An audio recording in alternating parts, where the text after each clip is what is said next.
This week on the latest episode of The Big Show, we have one special guest this week as we launch into our LightReel Film Festival coverage. Stay tuned and find out who this brother is. We'll have all that and more, plus reviews of Havoc and Charles, what's this other one called? Fight or Flight. Yeah, that one. All of that coming up on the latest episode of Keeping It Real with FilmGordon. Let's go.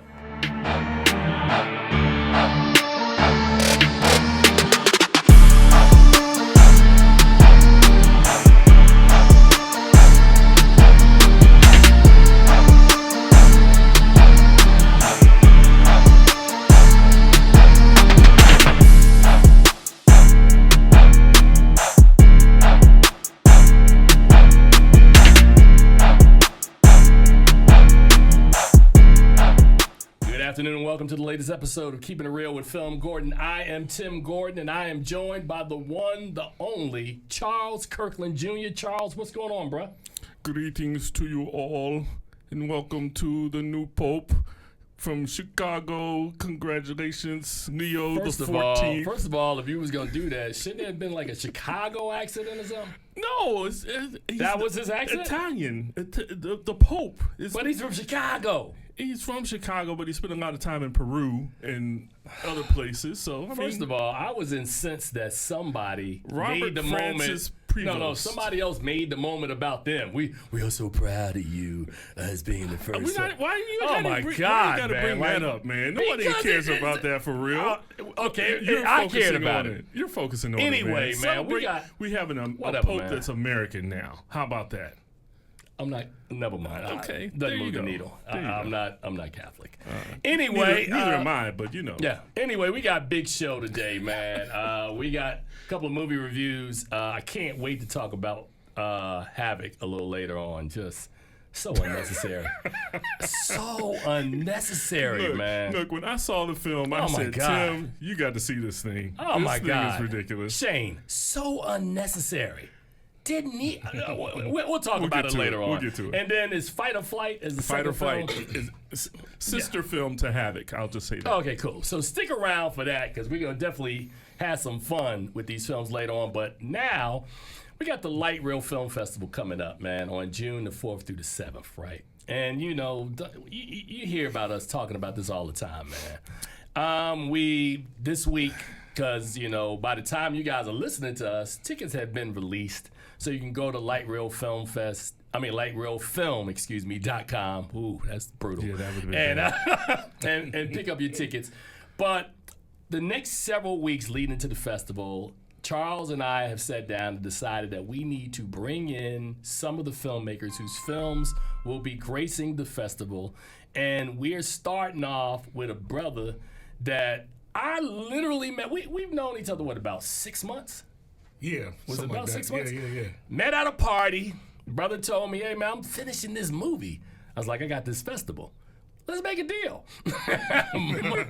Months later, brother sent the film, and I'm telling the audience the same thing I told him.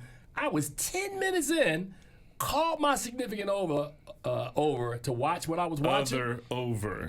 Yeah, that. What I just said. Y'all know what I'm talking about. I do this. And she was like, oh, no. I said, yeah, we playing this. We screened this film, and that's got us to where we are today. The brother, now, do I introduce you by your moniker or your government? It depends on what you're talking about, but I say the moniker first. I was going to say, he is Priest. No, but what I've done is I use both. The director name is the... I've done both. I do the first name and then put the moniker in the middle. You don't like that one? The straight moniker, yeah. Dang, okay, all right. Priest da Nomad is in the building. Thank y'all for having me, man. Bruh. Yeah, appreciate y'all. I was the weirdo. Yes, Not sir. just is an official selection of the festival, but it's an official selection, Charles, that's a spotlight. Yes, that's going to anchor the Friday night lineup. Yeah. That's a huge honor, bro. Yeah. It's a huge honor. And watch this, and deservedly so. Appreciate that, man. I'm humbled, grateful. Woo. Yeah, a lot of work, man. Years in the making. Charles? Years in the making, a lifetime in the making. Because this is your Yeah. story. I mean, and it's DC, and it's highlighting you as a rap artist growing up here in DC, in hip hop go-go artist land. in go-go land. Yeah. And it's the focus of the film, but talk a little bit about what it was like. I mean, you say I was the weirdo, but we find out that you were just a weirdo in the scheme of things, really. Yeah, it's funny because I toiled with that title for like we were the weirdos. I was, you know what I'm saying? Because it was a whole community of us. Come to find out later, but I didn't find that out till later. Right. So for a long time, you were it was like me. I was the widow, right? Yeah. Because I was surrounded by other dudes that was into other things, and you know, and we all went. Look, man, I love go-go music. I love our culture. I love that we've created our own genre, a subgenre of music. You know what I'm saying? Yeah. We're a live band area and all that, man. But we're also a transient area. Mm-hmm. You know what I'm saying? There's a lot of people that come to the nation's capital and the surrounding areas, man. I'm born in Northeast and in Brentwood, but I grew up. You know what I'm saying? I mean, I moved to Riggs Park, and then I grew up. A lot of my formative years was in Beltsville, Maryland, right? And in Hyattsville, Maryland. And then came back to the city and everything. But but when we started I was doing stuff in high school, and you find a kid or two, or so, man, you do it and everything. But for real, when it came time to really do it in front of people, everybody was like, nah, we don't do that. Well, we don't do that. So I was proud about it. Like, I was always about hip hop. I love, you know what I'm saying?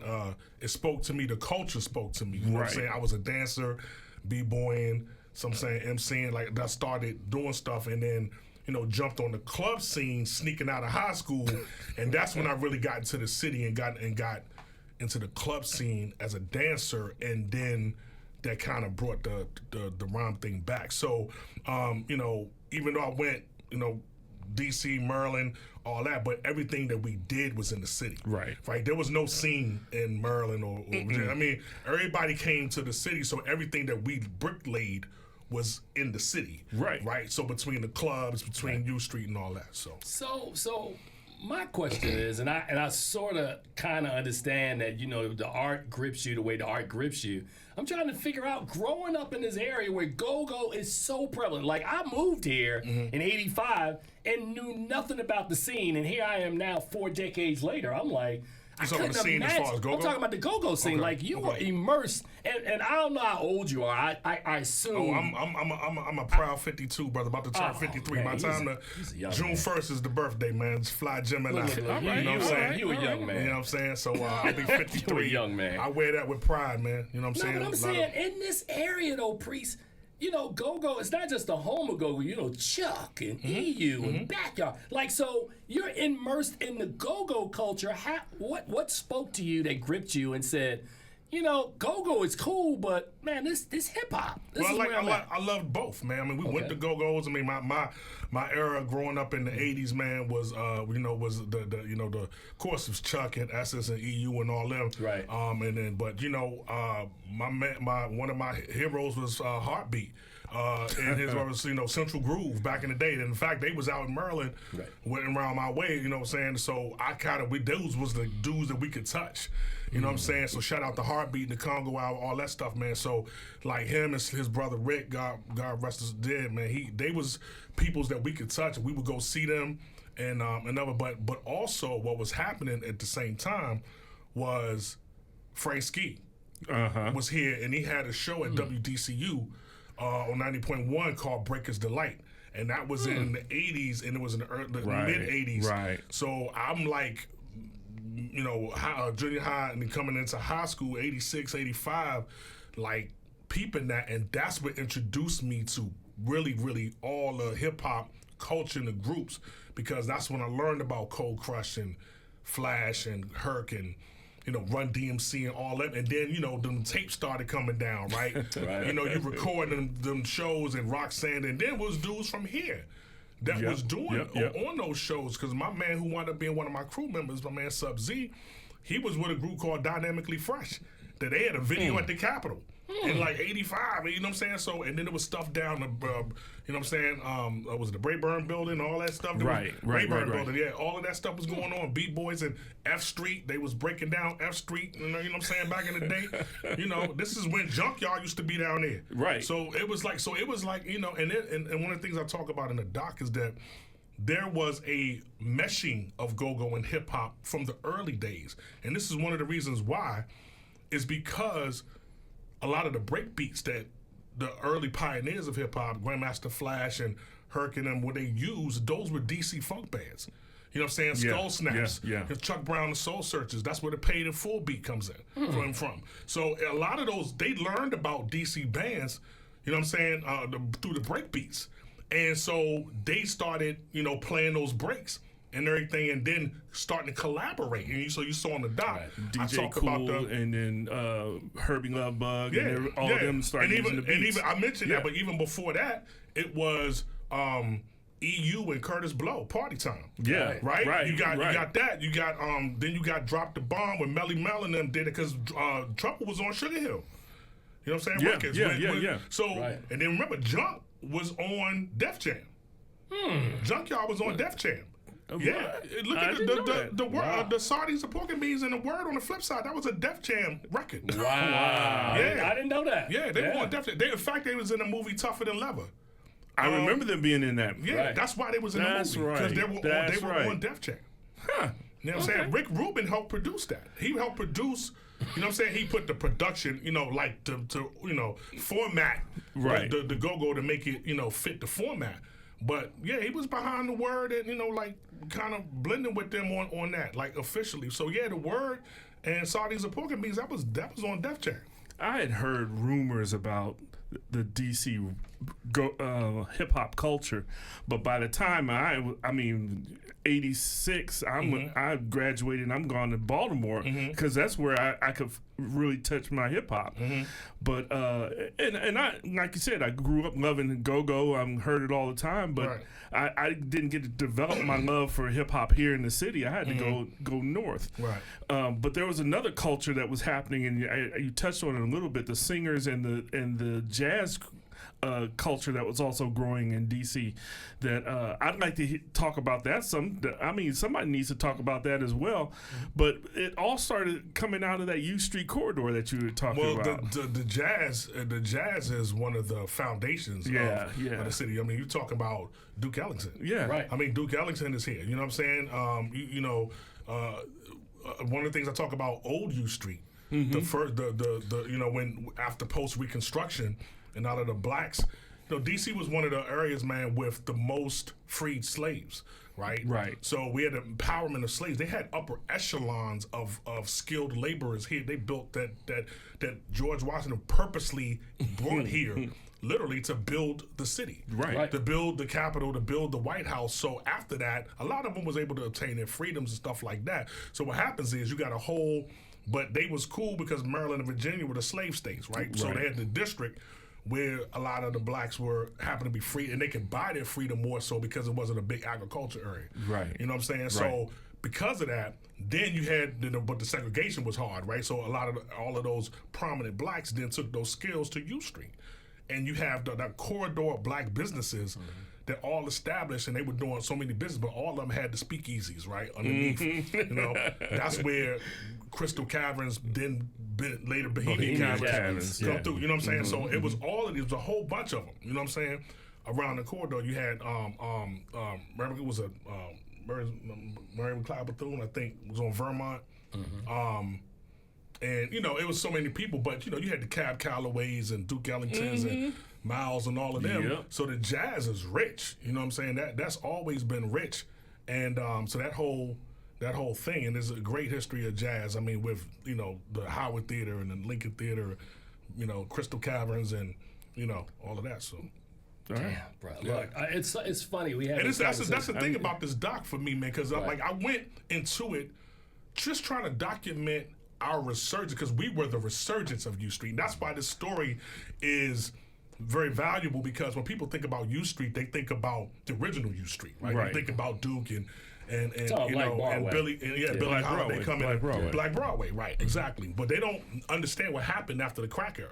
What happened after the riots and then the crack era came, and U Street was rough. Yeah, You know what I'm saying? It was a Y'all bad remember place to that be. joint was rough, right? And it was the starting to revitalize, so they had the plans to build the metro, U Street Cardozo, right? But before they built that, it was rough. And it was the little cafe owners that were starting to opening up their shops, trying to get who gentrifies. Who's the first to unfortunately pave the way for gentrification? It's always artists. Right. We're always the first level of gentrification because we're the ones who are from these areas. We from these neighborhoods. We don't care. We just want to try and do our art, right? Right. So we go to these places. We just doing art. I mean, we pulling. I'm in freestyle union. We pulling dudes off the streets to run. Man, put the things in the car. Man, come around. Right. You know what I'm saying? Right. We doing that type of stuff. We not tripping off that. So we come and do that, and then what happens is, white people come because they see the art.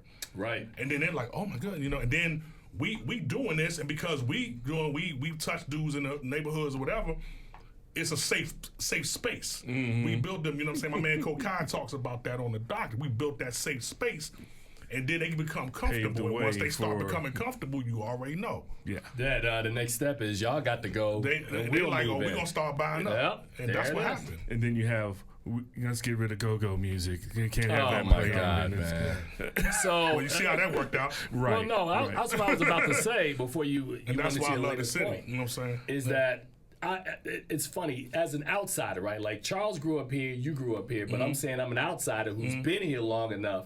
I would never claim DC like I'm a native. I'm not a native. I'm just a guy that understands the You culture. hear a lot of of the city. stories. People come here, they here 20, 30, 40 years. Yeah, man. Right. But there's a difference between being native born and being a person who's immersed in the city and understands it. Because when I first came here, I felt like an alien. I would look around.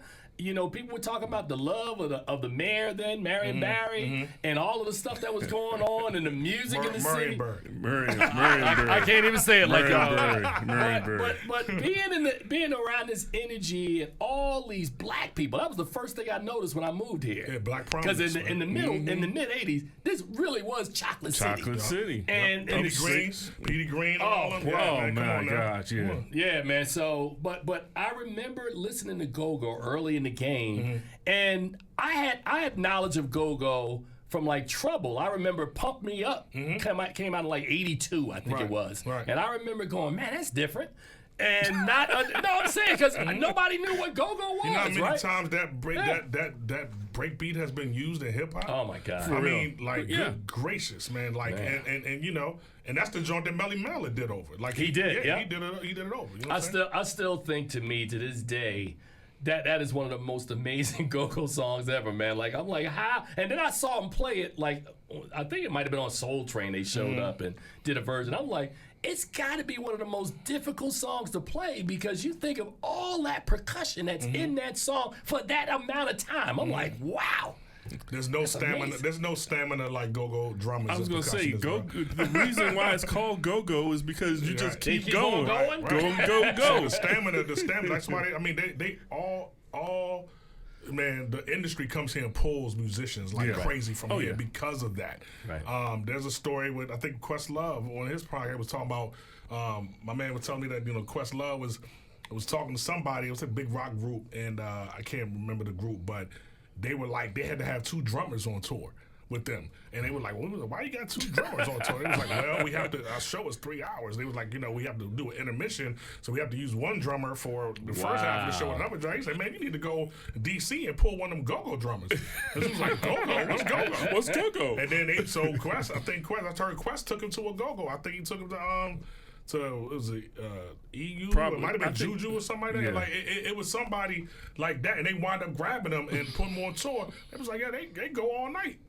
Wow. You know what I'm saying? Wow. Think about it. I You never going thought to of the that. you going to the go-go, they don't start they hitting all night. So. Yeah. Like so it's nothing. Like, hey, look, they sipping, they doing whatever, they drinking, whatever, partying, and Keep they it playing going that with joint one all hand, night. take the drink with the Right. other one. You just keep going. Man, we in here with Priest da Nomad, man. Priest da Nomad's doc. I was the weirdo is playing Friday, June the 6th, 7:30 over at the Angelica Pop-Up Theater at Union Market, man. I really, all joking aside, and you and I have had this conversation, so I'm just repeating to you or to the audience what I repeated to you. you know, when we came up and conceived this film festival, right? And Charles has worked with me on it like every year we've done it, right? And when we first started, Charles, I thought, you know, just thought it was a cool idea, man. We'll get some films together, man. We show some films. But you understand as it grows the impact that it's a platform, right? So it's not about us. It's about you. It's about young filmmakers. It's about burgeoning filmmakers, established ones, all coming together to create their art. But what makes this year, in my estimation, so special is we've had local films before. We've had. I don't think we've had the As quality of local films that we've had this year, right? So we're talking about your film. We're talking about a film that we're going to be talking about, our opening night film. Our opening night film. We got the Class Reunion, which is another one. We got screenplays from local artists. Talking about the Go-Go. What is it called? The Go-Go. I can't remember, but we had a screenplay that's a Go-Go screenplay. The Go-Go District. The Go-Go District, right? So that was one of the things I leaned into, and I think I shared this with you too, Priest, is that. We show films like last year. We had filmmakers that came from like England, Canada, and Germany, and other spots, which is cool. Right. But I want this thing to also balance out and be for the district, right? I want it to be folks who are creatives that are here to use our festival as a platform in a way. And no disrespect to any other festival in the market, man. But I'm just saying that's our sort of mandate for what we're trying to do. Let me tell you how important that is, man. We're in a city, man, that's unlike any other city in the world. Come on now. And everybody comes here and takes from us. Yeah. You know what I'm saying? You have people, and I say it's a heavy transit area. People come here to go to school. They come here for business opportunities. They come here because of the politics, whatever. They come here, and because of the politics and because of the lack of statehood, right? You got people, you got congressional favors and things like that are creating businesses from people that are not from here, that are creating, and you're like, how does business pop up? Who are these people? All of a sudden, they in the forefront of stuff. They running stuff. They gatekeeping.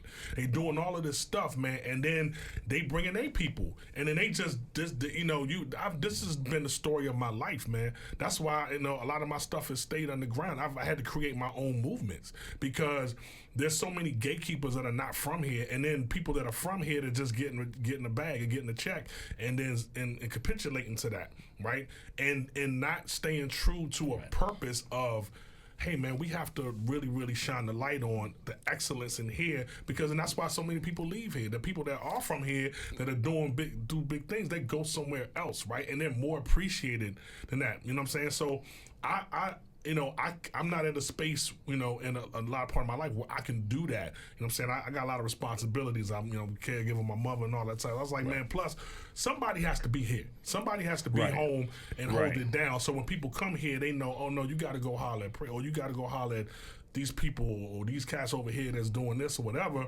And, and I make sure that I stay tapped in, try to tap in with a number of different areas and arenas of art here, like jazz. I got jazz cats. I'm doing stuff with University of Maryland Jazz Ensemble, big band jazz. I've been hitting with them. We just did UDC Jazz Festival, Mid Atlantic Jazz Festival. I'm a feature MC with them. Like I'm doing, making sure if I need to go to the go-go scene, I'll go tap my man Killer Cal. You know what I'm saying? The S's, I'll be like, Cal, I need to roll with you. He'll take me. We go hit Fast Eddie's, or we go hit somewhere, where S's is at. And then, there's other things that's happening. I try to stay tapped into, local cast, different artists that are not from the U Street scene, Pinky Killer Corn and other people that are doing their thing.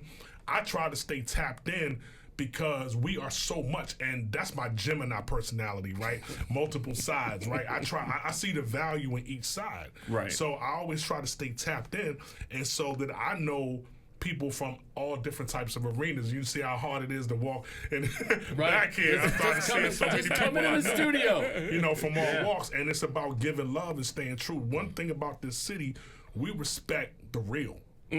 Regardless of what you are, you better be real about it, because you're gonna get your car pulled. You know what I'm saying? Yeah. So my thing is real love. And it ain't situational love. It's like I really love humans, man. You know what I'm saying? And I think that's missing, right? That humanity, right? So I'll take an L. If you got some messed up energy or whatever, I'm gonna let God deal with that, son. You know what I'm saying? But I'm gonna give you love. Right. Right? And it ain't gonna stop my movement. Right. I'm always gonna have a movement. You know what I mean? Yeah. So I can walk into any room and not look over my shoulder. And I think that's one of the fabrics of being here that, you know, did things like make me walk out on Quincy Jones. Yeah, I Wait. Oh, hey, you got to tell me that story. No. We're not gonna tell that story because it's in the film. It's in the film. That's in the doc. So that so means you ain't gotta watch the show. film and see that. Yeah. You walked out on cue. It's in the doc, bro. Yes, he did. Yeah. Because, hey, look, man, But regardless of who it is, man, we ain't on no sucker time, man. Like, you know, it's you be what you about. And if you try to make things work, but I'm not going to sell out who I am for something that I don't really believe is pushing the needle. That's dope. Right. You know what I'm saying? And I'm just like, nah, I'm just not that dude. And, you know, it's a respect, it's a love, but, like, I'm standing on what I stand. And I'm so glad that I did that now because that's part of my legacy. Exactly. You know exactly. what I mean? So. And I love the fact I do a show every month where I get to sit down with filmmakers who are doing it right here. And give them the love that they need to hear for doing stuff here. I mean, again, like you said, they have the opportunity, the option to go anywhere, Atlanta, New York, Los Angeles, wherever. But I give them props for staying here and giving back to our community. Yeah. And so it's so important, I think, for our film festival to start highlighting those stories, highlighting your story and other stories that are happening that are ours. And I hope people start coming out and understanding that this is our festival, that we need to support it as well. And I know you got your fans, your friends are going to come out. But I want everyone to hear this story. This Absolutely. is, I mean, Absolutely. just like a second ago. I would love. Wait, what happened? I would love for 70% of the audience for me not know them. Right. That would be great. Right. You know what I mean? So I definitely want to get this out. Unfortunately, that's not going to happen because your whole audience is already like, we coming. Well, we need to get another. We might have to open up another showing. We had a conversation around that, and so we're gonna see how it plays out. We'll see how it plays out. Hey, look, man. In the promotion game, and you gotta over promote because something always coming up with people. People are 1,000 people are, oh yeah, we coming. And then be 20 people out of that 1,000. You know what I'm saying? So that's why you gotta promote to 50,000, so you can get like 500 or 300. Priest, I'm just fascinated, bruh, and because I was prepared for us to have a conversation and it'd be around the film, but to Charles's point, the film is your life. So, this first film, right? First ever. Right. So, and it reminds me. I heard, speaking of that, and I'm talking, shout out to my cinematographer, my man Craig Kilgore. Okay. And who's in the film group and all that. And supposedly the thing is to make film shorts and stuff, to do that before you do a full feature film. And they were like, yeah, so we didn't really discover that. Like, ignorance is bliss. So they was like, I was like, man, because I remember I didn't have any time frame for the doc. I was just like, I got all of this stuff to talk about. I got 30 interviews, and I got all of this footage. I digitized 2 bags of VHS tapes from shows and ciphers and things that we were doing. Yeah. And I'm just like, this ain't gonna fit in a 30-minute or 40-minute exactly what I was gonna say. There's no way you could have made it short. I had to scale it down to 82 minutes. Like it could be a series, literally, because there's so much stuff that I didn't use. So I want to try to do some type of series. Because every interview was like an hour plus. I mean, you're talking about DJ Cool, you're talking about Ta-Nehisi Coates. Wow. You're talking about Camilla Forbes, who runs the Apollo Theater, Nonchalant, like all of these people.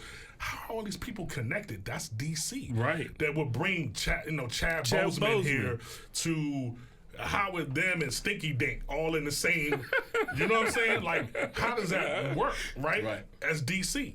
Look, I'm trying to figure out because I saw that saw Ta-Nehisi in the show. I'm like, how did you not get involved with Black Panther? You knew Chad, you knew Ta-Nehisi.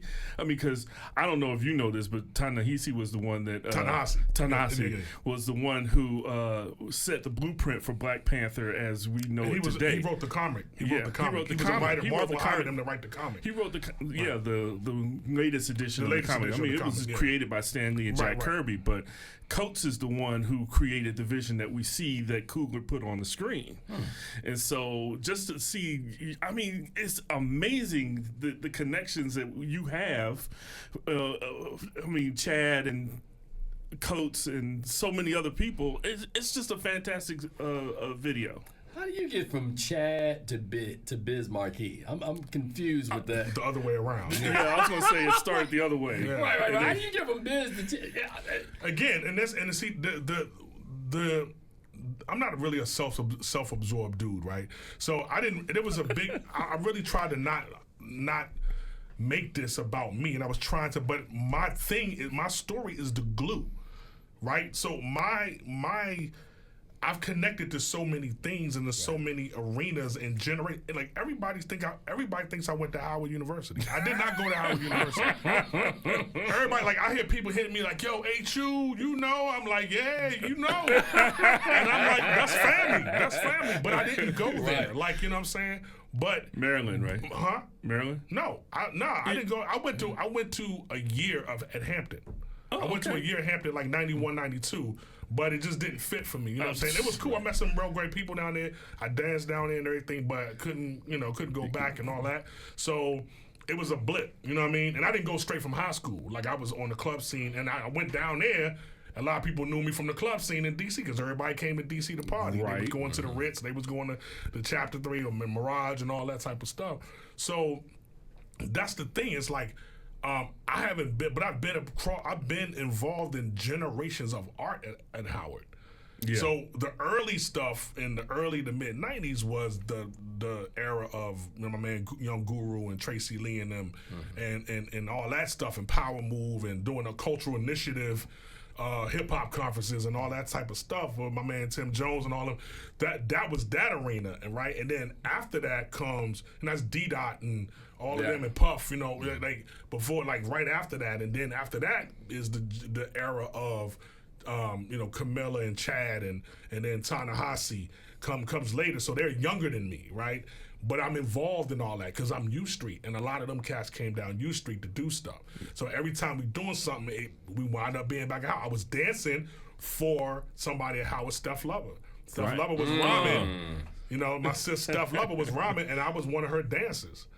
You know what I'm saying? Wow. I talk about that. You know what I'm saying? So I didn't know that. That was in 92, 93. Me and this other dude who went to Howard, and we used to rehearse at Howard, right? And so everything that we did, all the clubs in Uptown, the Clubhouse, Bomb Shelter, all of them places, right? So it's the dancing part, and then it was rhyming, coming to the yard to rhyme. I'm freestyling, I'm battling. So I was always up there. And then it was hip hop theater, right? Which is Chad and all of them. So I got pulled to do that because I was just always in the mix. You know what I'm saying? Always at Cramden, always at our Aldrich Theater, like always doing stuff. So everybody was fingers into everything. And people were just like, "Yo, grab Priest. And that's why I said, man, like this at some point with this dog, hopefully get a professor. Hopefully I can get an honorary degree. You know what I'm saying? And be involved in the educational things. There's a Howard professor in that booth. We get an honorary degree in that joint because I'm just so involved in generations of art there. I mean, Felicia Rashad was just on Breakfast Club talking about hip hop theater and Chad and how that started at Howard. So it was Did anybody have any clue about this guy, man? Like, I'm talking about, did anybody ever see something? You talking about Chad? Talking about Chad and go, he could be special. Chad was always, and again, we weren't real tight. He was a cat that I met through the theater process, but he was real tight with some of my other younger brothers at Freestyle Union. They had a group called Human Prophets and my man Jabari and them. But they brought me, him and Camilla came and sought me to come to do the hip hop theater Rhyme Deferred piece. Rhyme Deferred, right, yeah. With them because I was doing a lot of stuff at that time. I think Ta-Nehisi did a cover story article on us at the City Paper. Yeah, 97, yeah. me and my man Sub-Z. And the Atlantic. Huh? And the Atlantic too, right? No, he worked at the Atlantic. He worked at the Atlantic. Yeah, he was at the Washington City Paper, though. You know what I'm saying? When he was here, still in school. Right. And everything. And then stuff for the Washington Post. So we were everywhere. So they came and got me, and that's how I met Chad and them. You know what I'm saying? So, but Chad was always him. Like the same cat that he remained that dude. He's very spiritual, very humble, very about his craft. And just, you know, real grateful. And that, I think that's what I'm most proud about with him is that through his whole career, even to the last movie he was in when he was battling cancer and having to, I know a number of different actors and stars that were in movies, they, you know, even Viola Davis was like, that they were kind of thought that he was acting like you know, big and stuff because he was getting all of the special care and he just People kept it to rubbing his himself. shoulders and Right. Yeah. And but you know, and how bad they felt after learning that he was battling cancer, and literally dying and doing his art and not mentioning to anyone. Like that's a pedigree, that's a cloth, that's a you know what I'm saying? Yeah. Like that's a thing, and that stuff like that is what motivates me and influences me the most. It's the why you do it and the how you go about. Do you do it for something bigger than you? Do you do it for the ancestors? Do you do it for the community and for the people? That's why I never waver. That's why I'm never on no sucker time, because it's for the people. And I'm looking at these youngins that are 8 and 9 and they looking at stuff because they can't see themselves, right, in greatness. So they out here robbing dudes and pulling up the YNs and all that type of stuff because they can't see. You feel me? So anything that we can do to help these youngins see through this crazy system that we all trying to navigate through, it's our responsibility to shine that light and to try to be that and then give them a time when they come to us starry-eyed, give them that time. You feel me? Wow. Now that's why he's called Priest. Apparently. What's this? Apparently. I'm just sitting here like this. Look. Charles over there. I'm passionate, man. I'm just passionate, brother. All right. Like I really am. I'm just passionate about purpose. So we got about 10 minutes, Priest. Biz Marquis, here's a brother. We had a good friend of mine who's a hip hop artist, MC Chill out of Cleveland. Okay. And he and I have had long conversations, but him and Biz were kind of tight, right? Yeah, so Biz was tight with a lot of folks. He was tight with a lot of folks. He was another person. He was another real dude. Another dude, man, who was here. I ran into Biz one time in Bowie. I was like, Biz was here the longest. Yeah, out of any place he lived. It's funny because I was telling somebody jokingly, because it's me, instead of saying, "Hey man, like your music," I was like, "What you doing here?" Right. And so talk about some time with Biz, man. Well, times that I can talk about on air. Nah, man, that's big bro, man. Look, I talk about this in the doc and how we met and everything. I met as a dancer, but literally me rhyming with Biz got me really taking rhyming seriously. Because before that I was a dancer, right? And back in '92. But how we got connected was I was part of this crew called House Nation that we should be dancers. That's another thing that we talked about, the subgenre of sub scene of house music here. Right. Shout out Sam the Man Burns and rest in peace and all that. You know what I mean? Like house music is here at Baltimore and everything, man. But it's we go back and forth. But we won on the club scene, and we had a crew called House Nation.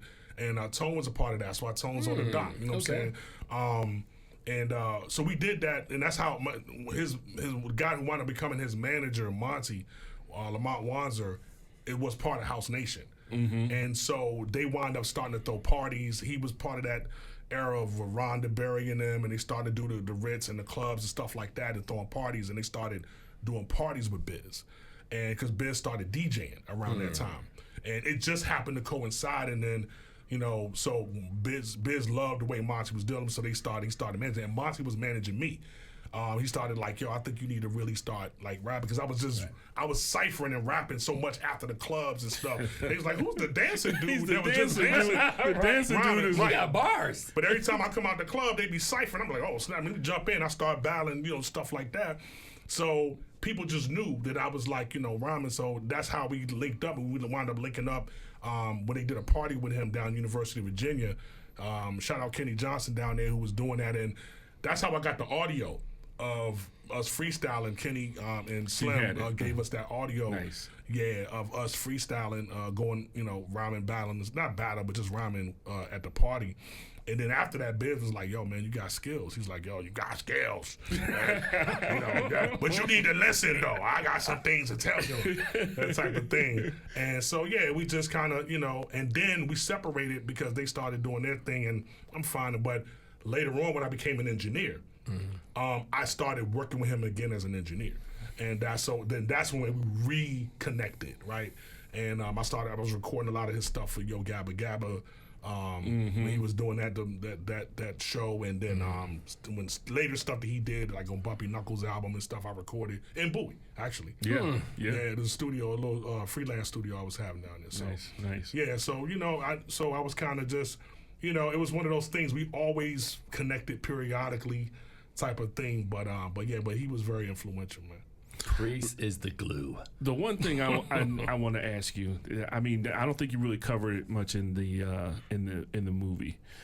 You're a hip hop guy. You celebrate the excellence of rhyming and being great in what you do. And the culture kind of changed when NWA and some of these other people started coming in. Can you talk about how that affected you as a performer? Or the industry changed. The change of the industry. Yeah. What that did. I for like to you. differentiate that industry versus culture. Right. So and then what was the question? How did it affect you? With the change of like gangster rap becoming more prominent than the conscious music that was out? I heard more stuff. You know what I mean? But it didn't affect me. Okay. Because I was pretty much locked into what I was locked into. Gotcha. You know what I'm saying? At that time. You're talking what? Mid to late 90s. Late 90s, yeah. Mid to late 90s. When DC guys started listening to rap and they wanted to represent the West Coast and everything. Scarface and them. Yeah, so again, this is some dark stuff, but DC had a thing with New York hip hop. Yeah. They had a thing against New York hip hop, and again, that goes back to some street stuff, and drugs and all that. So I think that just became the lens, and even when dudes didn't realize that was the reason, they people that wasn't even in the streets, they were just like, it just became a thing. Oh, you doing the New York Bama stuff? That's that New York Bama stuff. Yeah. And even when dudes started getting into hip hop, it was like Ghetto Boys, it was Scarface, it was and those cats started rocking with go-go bands. So it was NWA, Compton's Most Wanted, and things like Devin the Dude. You know what I mean? Like that type of stuff. So. Yeah, so there was just always that connection. Of course, there's a big down south, connection here in DC. A lot of people, connections from the South. You know what I'm saying? So, my folks, grandparents from North Carolina on my mother's side, South Carolina from my father's side. So there's that thing too. But there was a thing, undercurrent about New York hip hop. Right. You know what I'm saying? And that was an influence to me because I love boom bap, and because the boom bap was the soul because of the samples. Right. It was the breaks. It was the learning about Donald Byrd and learning about the Ron Carter and jazz greats and stuff like that, and learning about people and even Tribe Called Quest who sampled other outside of soul and different crazy folk music and stuff like that. That just shows you the how far hip hop can go. So it really didn't affect me. I was locked in. But what I did learn, I learned about it. Hip hop spread out, right? And you started because you saw the skill level, because a lot of those cats were fans of the culture and New York hip hop. I mean, Ice-T is connected to to that.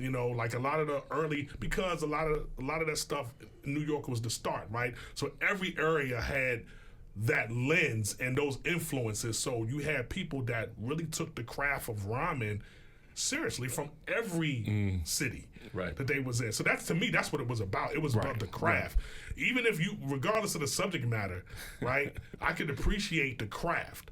So I could be a fan of some gangster, because them NWA records and especially Ice Cube's first record, America's Most, was a nutball album. Like, you know what I'm saying? And you had to get past the subject matter, but like on some hip hop. The work that he's doing, With the Bomb Squad, with, you know what I'm saying? Yeah, with the production tip, you know what I'm saying? So like Hank Shocklee and Keith Shocklee, like, come on. So I think when you a hip hop head, you look at the craft, and you like, oh, they on this type of time, okay, but what the rhymes looking like, what the beats looking like. So I think that's from us who do it. Right. That's kind of the lens we have, you know.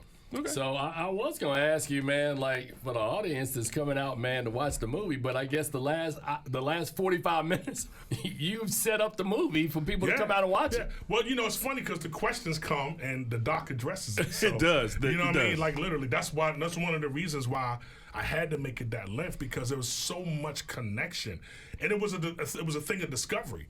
Like the more I went into just trying to document stuff, you realize what connects to what. And you're like, dang, well, I can't just let that go. I need to speak on that. And I need to do it. And that's how I started like putting the pieces together. Because what I realized is that different eras, different years of my story connected to different things that were going on at that time. Yeah. You know what I'm saying? Right. Because there was the early 90s, mid 90s, late 90s, early 2000s, and then going to, you know what I'm saying? So I appreciate that about the film, is that you give that background of what's happening socially that influences you. The City Under Siege stuff. Yeah. Like, you know what I'm saying? What I didn't know, this stuff was going on, because I discovered this. This is barbershop talk, right? Talking about the you know, Alpo and the New York hustlers coming down here when Rayful and them was down here. Like, all of that stuff was like, you just had to know. I didn't know because I wasn't on the streets. Like, I wasn't on, you know, I knew people who did it, but, you know, I definitely did. So I discovered later, okay, y'all was beefing. Now I understand why this this with Frey and okay. Then you start learning stuff, and then you start connecting the dots. Well, this is why I was getting this type of clapback when I was doing, this is what year? Yeah. Oh, wow. Yep. I start putting it together, then I'm like, okay. Yeah. So it makes sense for me to tell the story and connect things that were happening at that timeline to give that lens. Right. So when you were talking about the New York, D.C. piece, it's funny. I was watching a video the other day of Cameron, right? And he was telling the story of how, when they were making Paid in Full, how Dame put a scene in there that he didn't want to do, right? Because he was like, you know, if you remember the film, when he goes, you know, I ain't gonna tell on none of these New York cats, but I give you some DC cats. And he wound up coming down here years later and getting shot behind that for real. Like, that's a movie, this real life, but there's real beef in the streets, man. When you're talking about these two cities. And you know, and it just, I mean, me not being in it, but discovering, I mean, Alpo's name is trash here, man. So, I mean, you know, when it comes to DC, because, you know, he ran, you know, that whole thing that it went down. So it's like anything, that's a sensitive thing. Right. You know what I mean? And like I said, I'm not in it. I don't know, you know what I'm saying? I love how he put his hands on but when you mention that to DC dudes, when you know, cast that was in, and even today, when you mention that, I'm like, man, I can't talk about that. I'm like, they go, it's rat, it's this, it's that, you know, like, okay. Wow. Yeah, but it's the same way with anyone, you know what I'm saying? But so I just really discovered a lot of that, man. So all right, well, bro, look, we could have this conversation for a couple of hours, bro. But again, the other thing now, do you want to announce announce the newest development now, or should we just wait? You're talking about what we talked about, because we already gonna have the film, but we're gonna be doing a Q&A with you, a post-film Q&A. But I think there's another talk you're gonna be doing, pre-film. Oh, you talking about the you tell me. You want me to tell them? Yeah, I mean, you know, all right. So, as I said, the film is going to premiere. Why are you laughing? The film is going to premiere. You want me to do it? I'll do it. You want to do it? No, I'm just saying. Look, I'm trying to figure out what he's talking about, because I told him something else. Right. We talking about like the events I'm doing on the 3rd. You know what I'm saying? No, I know what you're talking about. No, we ain't talking about that. Okay. But your film, of course, is gonna premiere at 7:30 on Friday, June the 6th, right? So there's gonna be a post Q&A. Hosted by one of the hosts here at DC Radio, Troy Pinckney, who's one of the co-hosts of the Hip Hop Corridor. So he's gonna sit down with you after the film for the audience in the theater. But prior to the film being screened, we've set up another talk, a half-hour talk that we're gonna do which hasn't been made public, and this is really the first time we're talking about it. That's going to be over at Birdland, over in Union Market prior to the film. So we still got to work out what time that's going to be, and then put that out on social media. But we get people to come, people that's in the festival, or can come in and come early, man. Let's talk about. Bro, look, I want the people to get some love. I want them to give love to you, and I want you to be able to give it back. Birdland and Songbird. Yes, sir. Absolutely. Yes, sir, bro. So I'm looking forward to that, man. I'm looking forward to you being in there, man. Be red carpet ready, bro. Hey, look, I'm gonna be hip hop ready, man. There you go. All right, my brother. Hang out, Priest. Yeah, look, man. hang out, man. We just gonna chop up 2 films real quick, man. No doubt. So Charles Kirkland, man, Priest is in here. So you normally are a little extra. I want you to tone it down. What? Yeah, I want you to tone it down. All right, Come on, man. So first, I tell you, every time we do that, people are like, "Was something wrong with Charles? What's wrong with you, bro? You're just kind of low." Nah, man. So I think we're gonna start with yours. Shut up. Look, we're gonna start with yours first. What is it called? Fight or flight.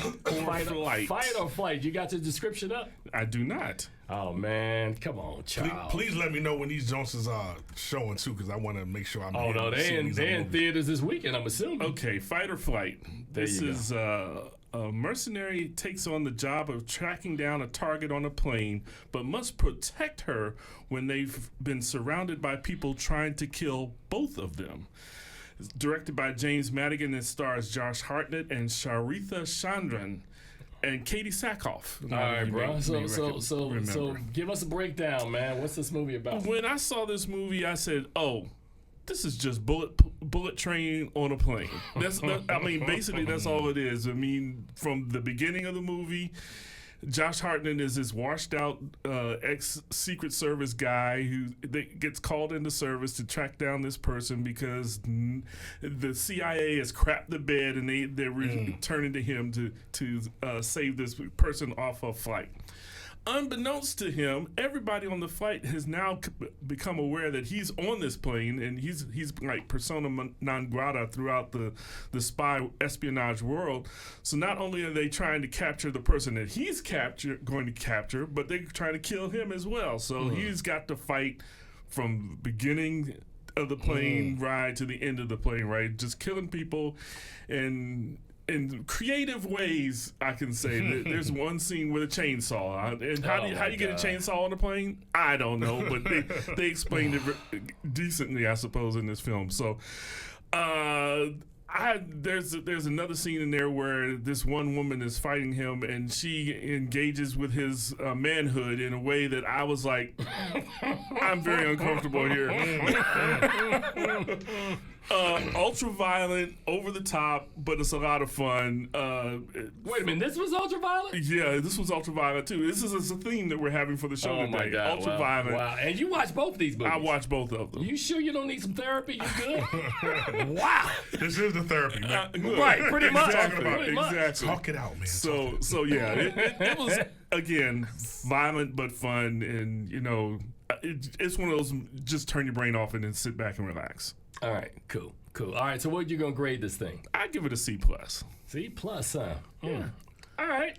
So that was violent, huh? Yeah, it's not as violent. Oh, but it as was violent. The one we're about to talk about? Right. All right, coming up next.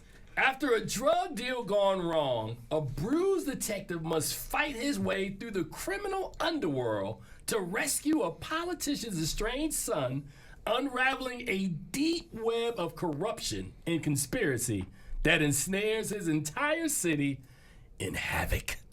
This film stars Tom Hardy, Timothy Olyphant, Forrest Whitaker, a gang of other people, man. And I'm going to go first on this one. Okay. Now, Charles, if you listen to this podcast, this 15th year we've been doing it, but Charles and I have been doing it about 7-8 years now. Right. If you listen to us every week, you know we like violent movies. Right? We love them, right? We were in Toronto a year ago, and there was a movie called Kill. And were we in there at the same time? I believe we were. Yeah, we were in there cheering like 7-year-old kids. Like, woo! Woo! No, he didn't! So look, I love violent films. And then there's Havoc. I watched this movie, and let me tell you, I told you the plot of what it's about. So Tom Hardy is playing like this detective who is ensnared, with this. I guess he's the mayor of the town, Forrest Whitaker. Forrest Whitaker's character. His character is the mayor, and his son is caught in a very uncompromising, very compromising position, I should say, that results in the deaths of some people, right? So he's got to go. Major people. So he is tasked to, as a final favor to the mayor, go get my son, which leads to this. Literally save his life. Literally. And, man, but let me just say this, man, for the record. I love violent movies. This movie is way too much, bro. Bro, I was on the phone with Charles. We were talking about it before we came on the show, because I had to watch it in pieces, right? So I would watch maybe 20 minutes and go, this is a lot, man. I'm going to turn this off. And then he was like, we got to talk about it, Dan. I go, okay, let me watch some more of it. I watched some more of it. I'm like, really? This is not... Dude, there's a couple of scenes in this thing, right? Mm-hmm. Where the police are chasing some criminals in a truck, right? Now, we've seen criminals being chased in trucks. You think about Eddie Murphy and Beverly Hills Cop, where truck tears up the city. I don't think I've ever seen a scene where they open up the back of the truck and throw a washing machine full of coke into a police car, trapping police officer who was sitting there with coke fumes as he's dying. Like, I said, what is going on? It is just ultra. This is not a violent film. You're selling this film. Bruh. I'm like, I need to see this. No, you do not, man. Yes, you do. Yes, you do. And you know what's funny? And I should say this. I don't know how you throw a washing machine full of coke. Bruh, like that. I gotta see that. Oh, that's just one scene. And that's in the beginning. Wow. That's in the opening. Wow. But no. But then there's more. Introducing. Starring. No. But you know what's funny? Charles, have you ever had to watch an action film or a violent film where there are times where you just go, I just can't watch that? Have you ever had that happen? No. I did in this movie. I was like, whoa, dude. I was on the phone with Charles and I watched one of the killing scenes and I went, so unnecessary. There's no need. You don't have to shoot somebody through the throat or with a cord. And come on, man. Tying intestines to you. Oh, my God. There's that. There's some of that. It's just too much, man. So for that reason. I mean, they got automatic weapons, and they got to shoot somebody with the automatic weapon like 8 times. Right. I mean, where one bullet will kill you, but you got to go. So directed by Gareth Evans, man, who did Raid, and then the second Raid Redemption. Now, watch this. In Raid, we don't need all those guns. We got one man. Have you ever seen Raid? Nah. Bruh. I know about the movie. Watch this. Bruh. Look at Shane. Bruh, look. Okay. Let me tell you the other secret. Look, I watched Raid Redemption before I saw Raid. I saw Raid at Sundance. So there was like, I went in there and went, man, that dude beat up like 500 guys in that movie. Am I wrong? Yeah. He beat up with his hands, no weapon. 500 dudes, easy. But no guns. So he was like, I guess Gareth Evans was like, yeah, we can do the same thing with some guns. And boy, does he. So that's my perspective. I just thought this movie was overly violent. Yeah, I agree. And what are you thinking? I agree. It's very violent, ultra violent, but it's fun. I thought it was fun. I thought it was. You sir got issues. You watched both these movies this week. I did. Literally almost back to back, one day and then the next day. I saw this film and I called you up and I said, you got to watch this film. And you were like, I don't know. And then you were like, yeah, what? you know, here's another thing that if you don't talk to me all the time, Charles does. The bourbon helps, so. I was gonna say, if you don't talk to me a lot, and Charles, I think this might play into it. I've been spending a lot of time watching classic movies on TCM. So I'm watching, movies where it's kind of nice. Betty Davis. Yeah, I'm watching classics, right? And then I have to switch back and forth. So I got to put back on my current hat after I'm taking off my classic hat. And I think maybe you caught me in a moment where I was watching something sweet and kind. And then you dropped Havoc on me and I went, hey! you movie prude. You are doing too much. I got to see entrails off top. Like. Oh, my God. But nah, so what would you give it a grade for Havoc? I gave Havoc a B-. I really liked Havoc. I gave Havoc an incomplete, man, because I think I watched the whole movie, but I'm like, bruh. Okay, here's the great Because thing. first of all, I don't want to. Like, there might be some folks in the audience, man. They can't do violence, man. All right, so here's the great thing. Havoc is on Netflix. You can watch it right now. You should watch Havoc. The Fight or Flight is in theaters. You can watch it this weekend.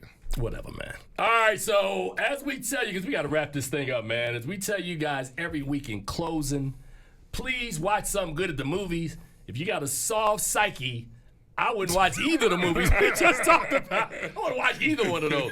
Priest, watch Havoc and holler at me and let me know what you think. We'll see you at the festival. Soft psyche, non-compliant. Bruh, right.